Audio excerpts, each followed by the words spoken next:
சபரிமலையில் பெண்கள் அனுமதிக்கப்பட்டதை எதிர்த்து போராட்டங்கள் தொடங்கியுள்ளன. தேவசம் போர்டு அமைச்சர் கடகம்பள்ளி சுரேந்திரனுக்கு கருப்பு கொடி காட்டப்பட்டுள்ளது. இது பற்றி விரிவான தகவலோடு தர காத்திருக்கிறார் எமது செய்தியாளர் சஜய்குமார். அவரிடம் கேட்கலாம். சஜய்குமார், பெண்கள் அனுமதிக்கப்பட்டதை எதிர்த்து தற்போது அங்கு போராட்டங்கள் தொடங்கியுள்ளன. அமைச்சர் கடகம்பள்ளி சுரேந்திரனுக்கு எதிராக பல்வேறு கட்ட போராட்டங்கள் நடைபெற்று வருகிறது. தற்போது அங்கு நிலைமை எப்படி இருக்கு, சூழல் என்னவாக இருக்கிறது? சஜய்குமார். இன்று காலை 3:30 மணிக்கு சன்னிதானத்தில் போலீஸ் மப்தி போலீஸ் பாதுகாப்புடன் தரிசனம் நடத்தி பிந்து கனதுர்கா ஆகிய 2 பெண்கள் சன்னிதானத்தில் முதல் முறையாக 2 இளம் பெண்கள் தரிசனம் நடத்தி அங்கிருந்து போலீஸ் பாதுகாப்புடன் திரும்ப சென்றனர். இதனைத் தொடர்ந்து கேரளாவில் பல்வேறு பகுதிகள் அவர்களது 2 பேர் வீடுகள் முன்னாலும் போலீஸ் பாதுகாப்பு போடப்பட்டுள்ளது. தொடர்ந்து கேரளாவில் பல்வேறு பகுதிகளில் தற்போது பாஜகவினர் மற்றும் இந்து அமைப்புகள் போராட்டத்தில் ஈடுபட்டு வருகின்றனர்.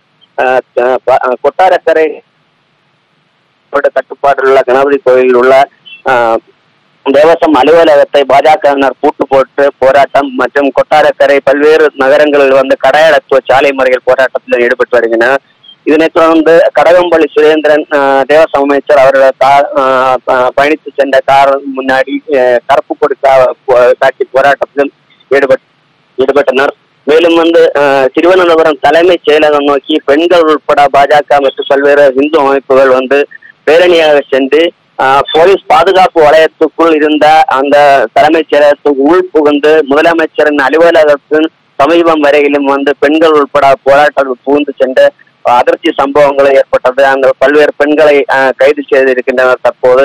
மேலும் அங்கிருந்து தலைமைச் செயலகத்திலிருந்து வெளியே செல்லும் போது முதலமைச்சரின் காரை மறுத்து தாக்குதல் முயற்சிக்கும் போராட்டக்காரர்கள் ஈடுபட்டனர். அங்கிருந்து போலீஸ் பாதுகாப்புடன் அவர் அங்கிருந்து சென்ற தொடர்ந்து தாக்குதலில் ஈடுபட்ட பல்வேறு பேரை கைது செய்து விசாரணை நடத்தி மேலும் சபரிமலை ஆச்சாரங்களை திட்டமிட்டு சதி செயலாக முதலமைச்சர் மற்றும் கேரள அரசு மேற்கொண்டு வருகின்றதாகவும் பெண்களை மனப்பூர்வமாக இவர்கள் பாதுகாப்பு கொடுத்து சபரிமலை புனிதத்தை அழிக்க முயற்சி செல்வதாகவும் பந்தளம் மன்னர் குடும்பத்தை சார்ந்த சசிகுமார் வர்மா மற்றும் குற்றம் சாட்டியுள்ளது.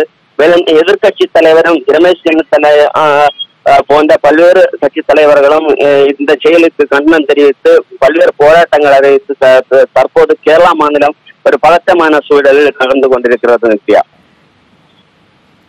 சபரிமலையில் பெண்கள் அனுமதிக்கப்பட்டதை எதிர்த்து போராட்டங்கள் தற்போது தொடங்கியுள்ளன. தேவசம் போர்டு அமைச்சர் கடகம்பள்ளி சுரேந்திரனுக்கு எதிராக கருப்பு கொடி காட்டப்பட்டுள்ளது.